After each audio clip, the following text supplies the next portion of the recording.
बिस्मिल्लाहिर्रहमानिर्रहीम, अस्सलाम वालेकुम। राइजिंग एजुकेशन यूट्यूब चैनल की तरफ से खुश आमदीद। मैं हूं मोहम्मद शाहिद अजीम और वर्डप्रेस वेब डेवलपमेंट सीरीज की नई वीडियो के साथ हाजिर हूं। दोस्तों, सबसे पहले तो मैं आपका बहुत बहुत खुश आमदीद करना चाहूंगा वर्डप्रेस वेब डेवलपमेंट सीरीज 2022 में। आज हम बात कर रहे हैं एलिमेंटर के अंदर कॉलम पे। लेकिन आज की वीडियो स्टार्ट करने से पहले आपसे रिक्वेस्ट है कि अगर अभी तक आपने हमारा चैनल सब्सक्राइब नहीं किया तो प्लीज इस चैनल को सब्सक्राइब कीजिए, इस वीडियो को लाइक कीजिएगा और इसका लिंक अपने दोस्तों के साथ और अपने सोशल मीडिया प्लेटफॉर्म पे लाजमी शेयर कीजिएगा और इल्म बांटने के सफर में मेरा साथ दीजिए। तो चलें जी, बगैर किसी देर के आज की वीडियो स्टार्ट करते हैं। आप देखें कि मैंने अपनी website learn WP with Shahid Azeem के ऊपर लॉगिन किया हुआ है और इस वक्त मैं डैशबोर्ड पे हूं। ये काम हम बहुत दफा कर चुके हैं, तो उम्मीद है इसमें आपको कोई मसला नहीं होगा। अब हम चलते हैं एक पोस्ट के ऊपर जो हम लेके चल रहे हैं। तो मैं पोस्ट पे क्लिक करता हूं, सिस्टम हमें ले आता है ऑल पोस्ट वाले पेज पे। यहां पे ये एक पोस्ट हमने लगाई थी एलिमेंटर टेस्ट पोस्ट 1, इसको मैं एडिट करता हूं एलिमेंटर के साथ। तो एडिट विद एलिमेंटर पे क्लिक करता हूं। ये पोस्ट एलिमेंटर मोड में खुल रही है। हमारी पोस्ट एलिमेंटर मोड में खुल गई। ये कुछ चीजें हैं जो हमने लास्ट टाइम की थी, इनको हम रिमूव कर देते हैं। ओके जी, लास्ट टाइम हमने देखा था कि सबसे पहले हम एक सेक्शन बना सकते हैं। तो यहां से हम क्लिक करते हैं और हम ये एक सेक्शन ले लेते हैं। इस सेक्शन के अंदर इस वक्त एक ही कॉलम है और अगर आप ये देखें तो ये छोटा सा ब्लैक कलर का बॉक्स आपको नजर आ रहा होगा। ये बेसिकली कॉलम की प्रॉपर्टीज को रिप्रेजेंट कर रहा है। आप इस पे अगर आप क्लिक करेंगे तो एडिट कॉलम हमने देखा था कि यहां पे इस पे क्लिक करें तो एडिट सेक्शन और अगर इस पे क्लिक करेंगे तो एडिट कॉलम। सबसे पहली चीज तो आप इस पे राइट क्लिक करें तो एक लिस्ट खुलेगी आपके पास जिसमें एडिट कॉलम मतलब ये इसकी प्रॉपर्टीज खोल देगा। डुप्लीकेट, अगर इस कॉलम का एक डुप्लीकेट आप बनाना चाह रहे हैं, मसलन आपने एक कॉलम डिजाइन करके रख लिया है, आप उसके जैसा ही दूसरा कॉलम बनाना चाह रहे हैं तो उसको डुप्लीकेट कर लें। ऐड न्यू कॉलम, अगर आप ब्लैंक एक नया कॉलम ऐड करना चाह रहे हैं तो यहां से ब्लैंक कॉलम ऐड कर लें। अब देखें हमने ऐड न्यू कॉलम पे क्लिक किया तो हमारे पास 2 कॉलम्स हो गए। इसके बाद कॉपी, ये कॉलम आप कॉपी कर सकते हैं, इवन किसी और जगह जाके भी पेस्ट कर सकते हैं। मसलन इस कॉलम में हम एक इमेज लगा लेते हैं या एक बटन लगा लेते हैं। इस कॉलम में ये एक मैंने बटन लगा लिया, क्लिक मी। अब अगर इसको मैं डुप्लीकेट करता हूं तो यहीं पे ही इसके साथ ही एक और कॉलम बन जाएगा जिसमें सेम सब कुछ होगा। मतलब वो बटन था तो बटन ही होगा, अगर इसके अलावा भी कुछ होता तो वो भी यहां पे कॉपी हो चुका होता। इसके नीचे मैं एक और सेक्शन लगाता हूं, ये मेरे पास एक और सेक्शन आ गया। अब मैं इस कॉलम को करता हूं कॉपी और यहां लाके कर देता हूं पेस्ट। तो चलें जी, देख लें वो कॉलम एज इट इज यहां भी आ गया। बिलफर्ज इसके अंदर हम 2 बटन्स कर देते हैं। अब ये विजेट भी हम डुप्लीकेट कर सकते हैं। तो ये मैंने 2 बटन्स कर दिए। अब मैं इस कॉलम को करता हूं कॉपी और यहां लाके करता हूं पेस्ट। तो आप देखिएगा कि वो जो 2 बटन्स थे वो एज इट इज इधर भी कॉपी होगी। ये हमने पहले पेस्ट किया था जिसमें एक बटन था, अब ये आप पेस्ट किया जिसमें 2 बटन्स हैं। तो आप पूरा कॉलम ही एक जगह से कॉपी करके दूसरी जगह ले जा सकते हैं। इसके बाद अगला है पेस्ट स्टाइल। अगर आपने इस कॉलम पे कुछ CSS कुछ सेटिंग्स अप्लाई की हैं और आप चाहते हैं कि बाकी कॉलम्स पे भी वही अप्लाई हो जाएं, तो आप इसको करें कॉपी। कॉपी आपने कर लिया। अब मैं चाहता हूं कि वही सेटिंग्स इस पे भी आ जाएं या इस पे भी आ जाए। तो यहां आके आप पेस्ट नहीं करना, पेस्ट स्टाइल करना है। तो उसकी जो सेटिंग्स होगी वो इस पे भी अप्लाई हो जाएंगी। वो चूंकि हमने कोई खास की नहीं है तो इसलिए अभी तक कुछ भी अप्लाई नहीं हो रहा। ये हम आगे जाके देखेंगे अगेन, लेकिन अभी के लिए आप ऑप्शन को नजर में रखें। उसके नीचे है रीसेट स्टाइल। रीसेट स्टाइल क्या करेगा, इसके ऊपर आपने जितनी भी सेटिंग्स की हैं सबको खत्म कर देगा। और फाइनली डिलीट। डिलीट से ये होगा कि ये कॉलम डिलीट हो जाएगा। अगर मैं इसको डिलीट पे क्लिक करता हूं तो देखें अब ऊपर वाले सेक्शन में 2 कॉलम्स रह गए। अगर मैं इसको भी डिलीट कर देता हूं तो सिर्फ एक कॉलम रह जाएगा, इस सेक्शन में एक कॉलम। यहां से इसको डिलीट करता हूं तो इस सेक्शन में 2 कॉलम रह गए। इसको भी मैं डिलीट कर देता हूं तो सिर्फ एक सेक्शन है। और अगर ये मैंने सेक्शन ही डिलीट करना है तो यहां से आके मैं सेक्शन डिलीट कर देता हूं। तो ये हमने एक सेक्शन के अंदर कॉलम्स लगाने, कॉपी पेस्ट करने सीखे। अब हम करते हैं कॉलम की सेटिंग्स ऐड। अब हम देखेंगे कि हम इस कॉलम की सेटिंग्स को कैसे एडिट कर सकते हैं। तो ठीक है जी, आप यहां से उस पर क्लिक करें। इस साइड पे सबसे पहले लेआउट, इसमें सबसे पहले है कॉलम विड्थ। ये आपने परसेंटेज में देनी होती है। अब आप देखें चूंकि ये एक ही कॉलम है तो उसको 100% जगह मिलेगी। लेकिन अगर हम इसके 2 कॉलम्स बना देते हैं, मतलब मैं एक और कॉलम ऐड कर देता हूं, अब हमारे पास हो गए 2 कॉलम, दोनों को 50-50% जगह मिल गई है। लेकिन हम ये चेंज कर सकते हैं। मसलन मैं ये पहला कॉलम सेलेक्ट करता हूं और इसको मैं देता हूं 20%। अब देखिए कॉलम छोटा सा हो गया इस साइड पे, बाकी 80% इसको मिल गई है। तो इस तरीके से आप इनकी विड्थ चेंज कर सकते हैं। अगर एक और कॉलम भी आप ऐड करें तो आप तीनों को बराबर जगह मिली है। तो आपने जितने भी कॉलम्स लगाने हैं पहले लगा के उनकी विड्थ सेट करें, क्योंकि जब भी आप नया कॉलम ऐड करेंगे वो सारी विड्थ रीसेट कर दिया करेगा। हमने ये जो पहले भी एक 20% पे किया था वो वापस 33% पे चला गया। अब आप इसको सिलेक्ट करें, इसको कर लें आप लेट्स से 20% इसको मिल गई, बाकी आपके पास बची 80%, वो इनके पास 40% है। अब अगर इसको हम कर देते हैं 30%,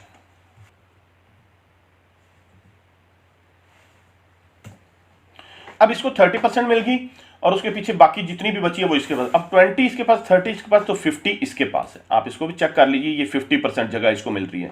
49.66 मीन्स 50, ठीक है। 20 इसके पास, 30 इसके पास और 50 इसके पास। अब इसी लिहाज से आप इनके अंदर विजेट्स लगा सकते हैं। तो आपने ये कॉलम की जो भी सेटिंग करनी है वो इस तरीके से आप लगा सकते हैं। उसके बाद वर्टिकल अलाइनमेंट, ये हमने सेक्शन में भी देखा था कि इसका जो एलिमेंट्स हैं उसको कहाँ अलाइन करना है, ऊपर अलाइन करना है, मिडल में करना है, बॉटम में करना है, उनके बीच में स्पेस देनी है नहीं देनी, जो भी करना है वो आप इसके साथ कर सकते हैं।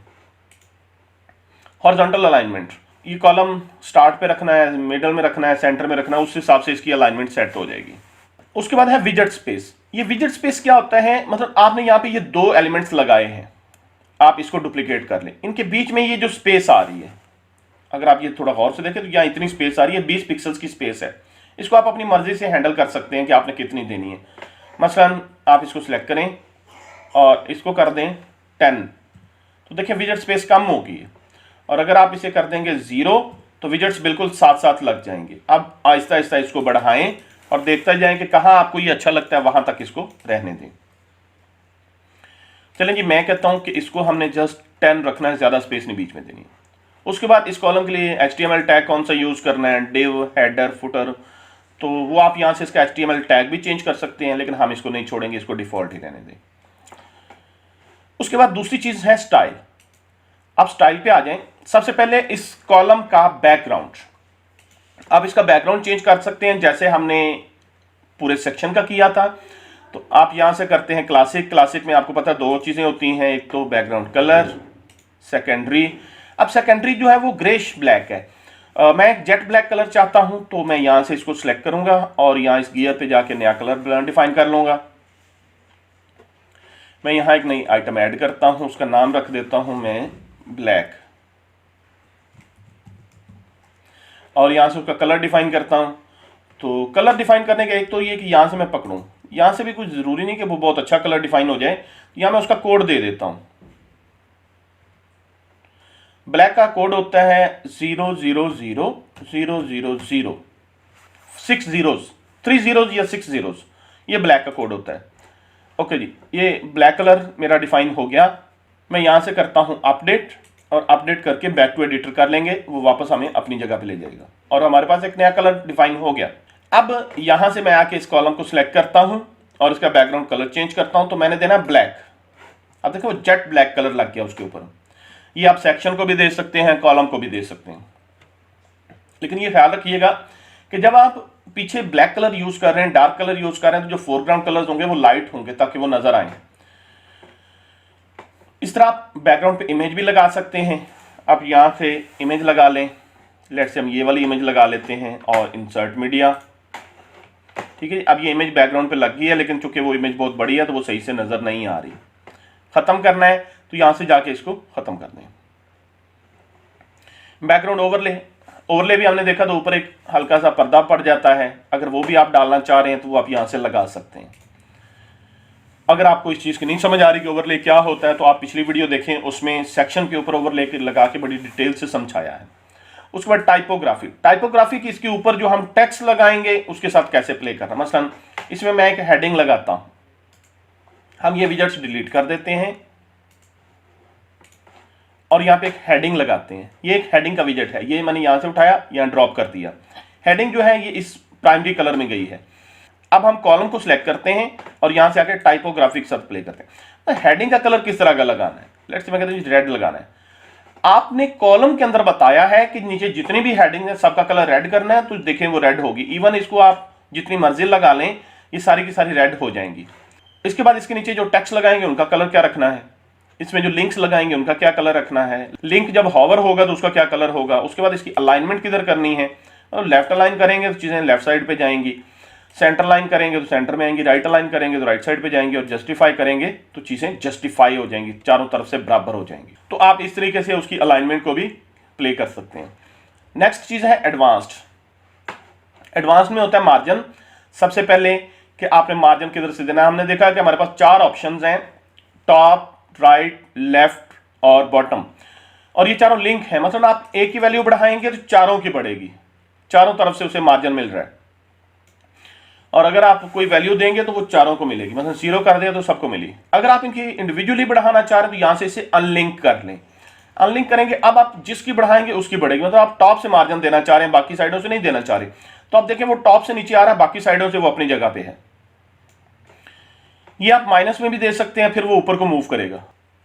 मतलब मैं पहले इसको 0 कर देता हूं, 0 करने के बाद मैं इसको माइनस पे ले जाता हूं। अब ये ऊपर को जा रहा है। आप उस आप ब्लैक कलर के कॉलम को देखिए कि वो ऊपर को मूव कर रहा है, जहां तक ले जाते जाएंगे ये ऊपर जाता जाएगा। हम इसे अगेन 0 कर देते हैं, अपनी जगह पे आ जाएगा। तो आपने जो भी एलिमेंट रखे हैं उनको आप इसी तरीके मार्जिन से मूव कर सकते हैं। अभी हमने पूरे कॉलम को मूव कर दिया। उसके बाद पैडिंग। पैडिंग होती है एक सेक्शन कॉलम के अंदर उसके कंटेंट के साथ डिस्टेंस।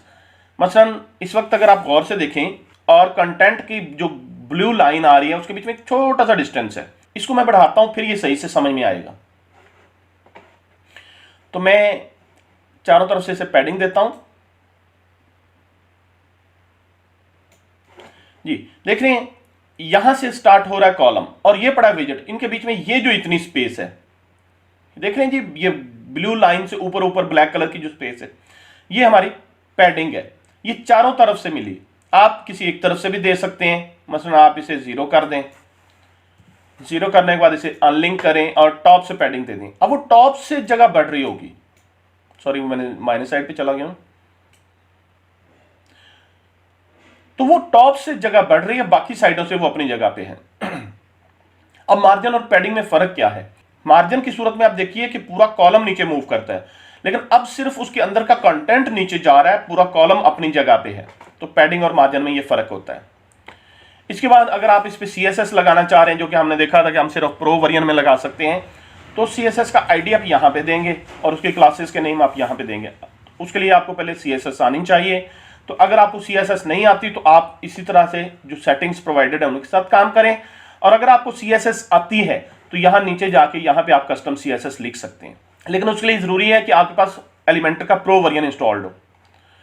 ओके जी, एडवांस्ड को हमने देख लिया। इसके बाद हम देखेंगे मोशन इफेक्ट्स। ये कॉलम को आप मूव करवा सकते हैं, मतलब एंटर एनिमेशन। जब ये पेज आए और इस कॉलम को जाहिर होना हो, ये कैसे एंटर हो, मसलन आप लगा देते हैं जी फेड इन। अब आप देखिएगा, आप इसे अपडेट करें, इस पेज को व्यू कीजिए और जरा गौर कीजिएगा कि ये कॉलम कैसे दिखता है। ठीक है जी, ये अब आप देखें, मैं इसे रिफ्रेश करता हूं तो ये कैसे नजर आता है। फेड इन मतलब बिल्कुल फेड था, उससे वो यकदम जाहिर हुआ। इवन हम इसकी ना चेंज करते हैं, फ्लाई वगैरह लगाते हैं, फिर आपको सही से ये नजर आएगा।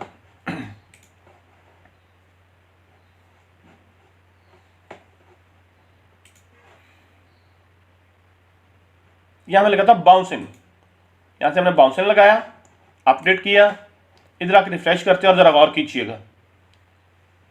ठीक है जी, कैसे मतलब वो बाउंस होके ऊपर को आया है।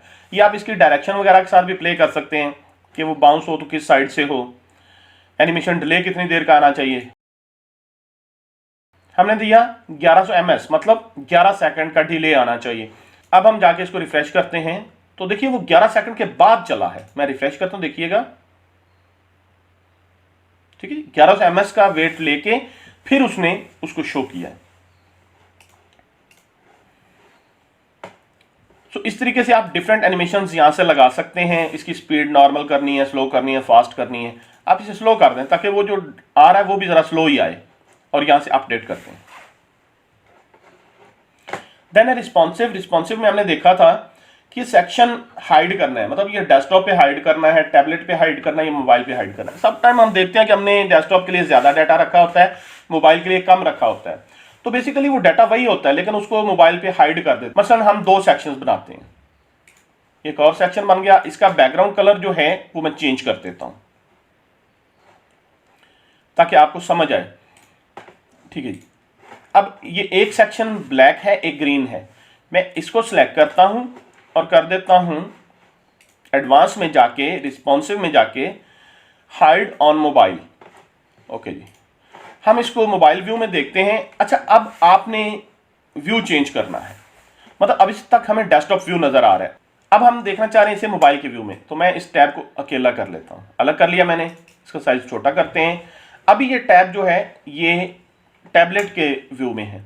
अब मैं इसका अगर साइज यहां से छोटा करूं तो ये देखें ये आ गई मोबाइल व्यू में। इस वक्त ये पूरी मोबाइल की स्क्रीन को क्रॉसपाउंड कर रही है। तो आप देखें कि ब्लैक वाला सेक्शन आ रहा है, नीचे ग्रीन वाला सेक्शन गायब हो गया है। हम एक काम करते हैं, हम इसके ऊपर एक और सेक्शन लगा देते हैं।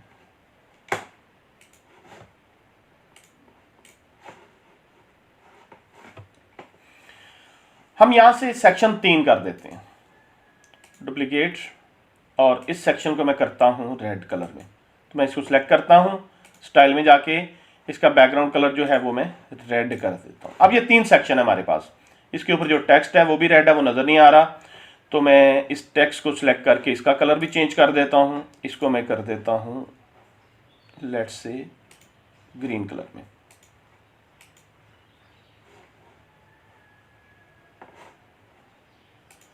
और ये बेसिकली ऊपर ये लगा हुआ है।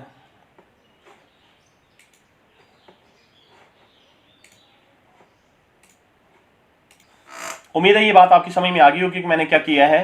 मैंने सिंपली पहले एक सेक्शन डुप्लीकेट किया, उसके बाद उसका कलर चेंज किया, फिर उसकी टाइपोग्राफी में जाके उसकी हेडिंग का कलर मैंने चेंज कर दिया। ये सेक्शंस हम ज़रा डिलीट कर देते हैं, हमारे सेक्शन बहुत छोटे हो रहे हैं। अब हमारे पास 3 सेक्शंस हैं, ब्लैक, ग्रीन और रेड। अब अगर इसको आप देखें, इसका रिस्पॉन्सिव अगर हम देखें तो हमने इसको हाइड नहीं किया हुआ। इसका रिस्पॉन्सिव देखें एडवांस्ड, इसको ग्रीन वाले को हमने मोबाइल पे हाइड किया हुआ है। इस तरह अगर रेड को हम देखें एडवांस्ड रिस्पॉन्सिव, इसका भी हम हाइड खत्म कर देते हैं। मतलब ब्लैक और रेड जो हैं ये हर जगह नजर आएंगे, जबकि ग्रीन जो है वो मोबाइल पे नजर नहीं आएगा। इसको हम करते हैं अपडेट और इसको एक नई टैब में हम व्यू कर लेते हैं। ये हमने नई टैब खोली, तो रिफ्रेश कर लेते हैं, हमारे पास तीनों सेक्शन आ गए। देखिए ये जो हमने एनिमेशन लगाई हुई थी उनके बाउंस करने की, ये करने के बाद हम इसका साइज चेंज करते हैं। अब आप जरा गौर कीजिएगा, मैं इसका साइज ले जाता हूं मोबाइल पे, तो आप देखिए कि ब्लैक और रेड रह गए हैं, लेकिन बीच में से ग्रीन गायब हो गया क्योंकि उससे हमने मोबाइल पे हाइड किया हुआ है, इस वजह से वो गायब हो गया है। सो इस तरीके से आप रिस्पॉन्सिव बना सकते हैं अपनी वेबसाइट को कि किस चीज को आपने दिखाना है और किस चीज को नहीं दिखाना। एक तरीका तो ये था। दूसरा तरीकाकार ये था कि आप यहीं से ही उसका व्यू चेंज करके देख सकते हैं। मसलन ये नीचे आ रहा है व्यू, इस पर अगर आप क्लिक करें, ये ऊपर एक चीज आई है, 3 व्यूज आ रहे हैं, डेस्कटॉप, टैबलेट और मोबाइल। अब ये डेस्कटॉप व्यू में आ रहा है, इसको आप टैबलेट में देख लें। ये देखिए टैबलेट में कन्वर्ट हो गया, टैबलेट में भी तीनों चीजें नजर आएंगी। या क्या मोबाइल पे, अभी ये मोबाइल में है, तो वो बता रहा है कि ब्लैक कलर नजर आएगा, ये नीचे वाला सेक्शन नजर नहीं आएगा और ये नजर आएगा। ये जो ग्रे करके उसके ऊपर ये लाइनें लगाई, इसका मतलब ये कि सेक्शन एग्जिस्ट करता है लेकिन ये नजर नहीं आएगा। टैबलेट में जाते हैं, अभी उसका कलर प्रॉपर हो गया, मतलब ये नजर आएगा। डेस्कटॉप पे जाते हैं, उसका कलर प्रॉपर हो गया, मतलब ये नजर आएगा। लेकिन मोबाइल में जाते हैं तो कलर नजर नहीं आ रहा, इसका मतलब ये सेक्शन नजर नहीं आएगा। तो आप यहां से भी उसका व्यू चेंज करके देख सकते हैं ड्यूरिंग डिजाइनिंग। उसके बाद अगर हम एट्रीब्यूट्स की बात करें तो ये भी हमारे पास प्रो वर्जन में, और कोई खास चीज नहीं है, मैंने इसे आज तक यूज नहीं किया। हाँ, कस्टम CSS कभी कभी जरूरत पड़ जाती है, तो इस तरीके से हमने एक कॉलम के साथ प्ले करना सीखा। जी दोस्तों, कैसे लगी आज की वीडियो? उम्मीद है ये वीडियो पसंद आई होगी। अगर वीडियो पसंद आई है तो प्लीज आप इस चैनल को लाजमी सब्सक्राइब करके वीडियो पे एक लाइक दे दीजिएगा। अपना कमेंट देके अपनी राय का इजहार कीजिए कि आपने क्या सीखा और आप मजीद क्या जानना चाह रहे हैं। इंशाल्लाह आगे हम एक प्रोजेक्ट करेंगे जिसमें हम एक खूबसूरत सा वेब पेज डिजाइन करेंगे, और उम्मीद है उससे आपके सारे डाउट्स क्लियर हो जाएंगे। तो जुड़े रहिए इस चैनल के साथ और बेल का आइकन लाजमी प्रेस करिए ताकि आपको मेरी नेक्स्ट आने वाली वीडियोस की खबर जल्द से जल्द मिलती रहे। जल्दी मिलते हैं एक नई वीडियो के साथ, तब तक के लिए अल्लाह हाफिज।